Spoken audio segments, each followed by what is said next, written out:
आइए जानते हैं आज की कुछ प्रमुख अंतर्राष्ट्रीय खबरों को। पहले एक नजर आज की हेडलाइंस पर। मोरबी ब्रिज हादसे के बाद बैकफुट पर प्रशासन, बंद कराए 1 महीने से चल रहा सूरत का मेला। ईडी को पहली बार खुली चुनौती, झारखंड के सीएम सोरेन पहले बोले हिम्मत है तो अरेस्ट करो, फिर 3 हफ्ते का समय मांगा। पाकिस्तान में फिर लौटा खूनी दौर, बेनजीर भुट्टो पर कातिलाना हमले की आई याद, अस्पताल में इमरान। जहरीली हवा के कारण दिल्ली एनसीआर के स्कूल कर रहे हैं क्लासेज ऑनलाइन करने पर विचार। राजस्थान सिंह की चुनावी जनसभा में लगे नारे, पीओके चाहिए पीओके। डीजी शिक्षा के अधीन होंगे बसिक माध्यमिक शिक्षा विभाग, योगी आदित्यनाथ कैबिनेट ने दी मंजूरी। पाकिस्तान में इमरान खान पर कातिलाना हमला, घायल हुए पूर्व प्रधानमंत्री, एक की मौत। ट्विटर के दफ्तर में फर्श पर सोती हुई अधिकारी की तस्वीर वायरल, लोग बोले इसे कहते हैं वर्क प्रेशर। सिद्धार्थ कियारा चंडीगढ़ में लेंगे 7 फेरे, 2 ओबरॉय सुखविला रिसोर्ट में हो सकती है दोनों की शादी। पाकिस्तान ने दक्षिण अफ्रीका को 33 रन से हराया, टूर्नामेंट में अफ्रीकी टीम की पहली हार।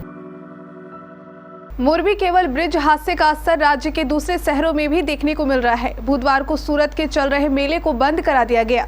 यह मेला बीते 1 महीने से लगातार चल रहा था। दर्जनों झूले, सैकड़ों दुकानें यहां पर लगी हुई थी, लेकिन अब पुलिस और प्रशासन के इस फैसले के बाद कई लोगों को आर्थिक नुकसान झेलना पड़ेगा। मेले पर रोक लगने के बाद आयोजक चिराग भाई का दर्द साफ नजर आया। चिराग ने कहा, हमारे मेला चालू रखने की परमिशन है, लेकिन पुलिस आई और मेला बंद करने की बात कही। जब उनसे पूछा गया कि ऐसा पुलिस ने क्यों किया, इस बात पर जवाब देते हुए चिराग भाई ने बोले, पुलिस ने मोरबी में हुए केबल ब्रिज हादसे का हवाला दिया है, उनके इस फैसले को मानना ही पड़ेगा, हम क्या कर सकते हैं। झारखंड के मुख्यमंत्री हेमंत सोरेन को अवैध खनन और मनी लॉन्ड्रिंग मामले में पूछताछ के लिए ईडी ने गुरुवार सुबह 11:30 बजे बुलाया था, लेकिन वे नहीं पहुंचे।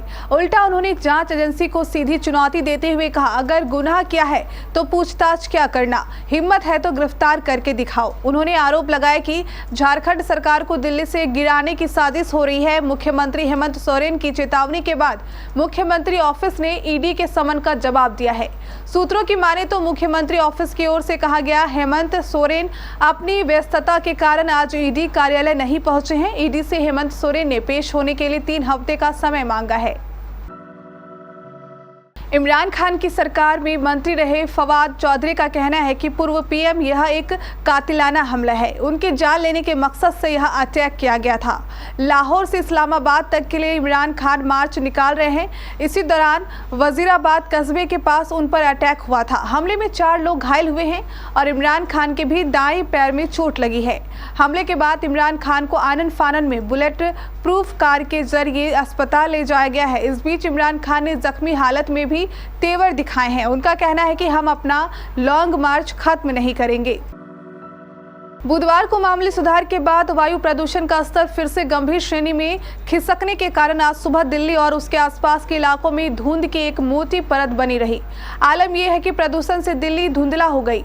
शहर की सबसे ऊंची 28 मंजिला इमारत एमसीडी दफ्तर श्यामा प्रसाद मुखर्जी सिविक सेंटर की छत से भी बस कुछ ही दूर तक दिखाई दे रहा है। दिल्ली का आज वायु गुणवत्ता सूचकांक 426 है। पड़ोसी राज्यों में पराली में आग और धुआं निकालने वाले वाहनों के उत्सर्जन के कारण दिल्ली का वायु प्रदूषण बढ़ रहा है। रही सही कसर प्रतिकूल मौसम संबंधी परिस्थितियों ने कर दी है। दिल्ली की जहरीली हवा के कारण कई निवासियों ने सांस लेने में कठिनाइयों और स्वास्थ्य समस्याओं की सूचना दी है। इनमें बुजुर्ग और स्कूल जाने वाले बच्चे सबसे ज्यादा प्रभावित हैं। भाजपा के राष्ट्रीय अध्यक्ष जगत प्रकाश नड्डा ने कुटलेहर में चुनावी जनसभा में कहा कि राजनीति में इतना ज्ञान रखता हूं कि तालियों की गड़गड़ाहट से रुख समझ जाता हूं। प्रजातंत्र चुनाव में परखने का मौका मिलता है। कोई राजनीतिक दल रिपोर्ट नहीं रखता, लेकिन भाजपा हर चीज का ब्यौरा जनता के समक्ष देती है। चुनाव के दौरान पहले ठगने का ही दौर था। पीएम मोदी ने रिवायत बदली और अब रिपोर्ट कार्ड लेकर जनता के पास जाना पड़ता है। किए हुए कामों को लेकर ही भाजपा कार्यकर्ता जनता के बीच जाता है। कहा कि कई बड़े देश कोरोना से अभी तक बाहर नहीं निकल पाए हैं, लेकिन पीएम मोदी ने देश की जनता को कोरोना डोज से सुरक्षित किया है। सप्लायर भारत बना है। मोबाइल इंडस्ट्री में भारत नंबर 2 पर खड़ा है। एथेनॉल का उत्पादन 2 गुना और शुगर का उत्पादन 4 गुना हो गया। विकास के नए आयाम स्थापित किए गए हैं। भारत अब दूसरे देशों से ले नहीं रहा, अब दे रहा है। कश्मीर भारत का अभिन्न अंग है और रहेगा। विशेष पैकेज का दर्जा छीनने का काम कांग्रेस ने किया है। मुख्यमंत्री योगी आदित्यनाथ की अध्यक्षता में गुरुवार को लोक भवन में उत्तर प्रदेश सरकार की कैबिनेट बैठक में शिक्षा विभाग को लेकर बड़े फैसले पर मुहर लगी। प्रदेश में महानिदेशक शिक्षा का ओहदा और बड़ा कर दिया गया है। कैबिनेट बैठक में गुरुवार को 23 प्रस्ताव रखे गए थे, जिनमें से 22 पर मुहर लगी है। उत्तर प्रदेश कैबिनेट में शिक्षा विभाग को लेकर बड़े प्रस्ताव को हरी झंडी दे दी है। प्रदेश में अब बेसिक तथा माध्यमिक शिक्षा विभाग महानिर्देशक स्कूल शिक्षा के अधीन होंगे। अभी तक इन दोनों विभाग के अलग अलग निर्देशक होते हैं। प्रदेश में अभी तक सरिता तिवारी माध्यमिक शिक्षा विभाग के कार्यवाहक निर्देशक हैं, जबकि बेसिक शिक्षा विभाग में भी कार्यवाहक निर्देशक सुभा सिंह है। पाकिस्तान के पूर्व प्रधानमंत्री इमरान खान की रैली में फायरिंग हुई है। उस गोलीबारी में खुद इमरान खान भी जख्मी हुए हैं। उनके अलावा 9 और लोग घायल बताए जा रहे हैं। एक शख्स की मौत की पुष्टि भी कर दी गई है। पुलिस ने इस मामले में एक आरोपी को गिरफ्तार किया है। वहीं इमरान खान का लाहौर के अस्पताल में भर्ती करवा दिया गया है। उनकी हालत स्थिर बताई जा रही है और डॉक्टरों की एक टीम उनका उपचार कर रही है। पुलिस के मुताबिक हमलावर ने वजीराबाद में हुई रैली के दौरान फायरिंग की थी। पुलिस ने एक शख्स को गिरफ्तार कर लिया है। उस आरोपी ने अपने कबूलनामे में ये मान लिया है कि उसी ने इमरान खान पर फायरिंग की थी। उसने बताया कि इमरान खान और उनकी पार्टी के दूसरे नेता अजान के समय डेक बजाकर शोर कर रहे थे। लोगों को भी गुमराह किया जा रहा था। ये उससे देखा नहीं गया, इसलिए उसने गोली चला दी। एक ट्विटर कर्मचारी ने ऑफिस के फर्श पर सोते हुए अपने मैनेजर की एक तस्वीर साझा की, जो कंपनी की director of product management Esther Crawford है, जिन्हें फर्श पर मेट बिछाकर स्लीपिंग बैग में सोते हुए देखा जा सकता है। उन्होंने आंखों पर आई मास्क पहना है। वहीं उनके आसपास कुर्सियां और टेबल रखी है। सोशल मीडिया पर यह तस्वीर चर्चा का विषय बन गया है। दरअसल जब से एलन मस्क ने ट्विटर की कमान संभाली है, तब से यह कंपनी ट्रेंडिंग टॉपिक बनी हुई है। कभी ब्लू टिक के लिए भुगतान को लेकर चर्चा हो रही है, तो कभी कर्मचारियों को फायर किए जाने की। बॉलीवुड एक्टर सिद्धार्थ मल्होत्रा और कियारा आडवाणी अक्सर अपनी रिलेशनशिप की वजह से सुर्खियों में रहते हैं।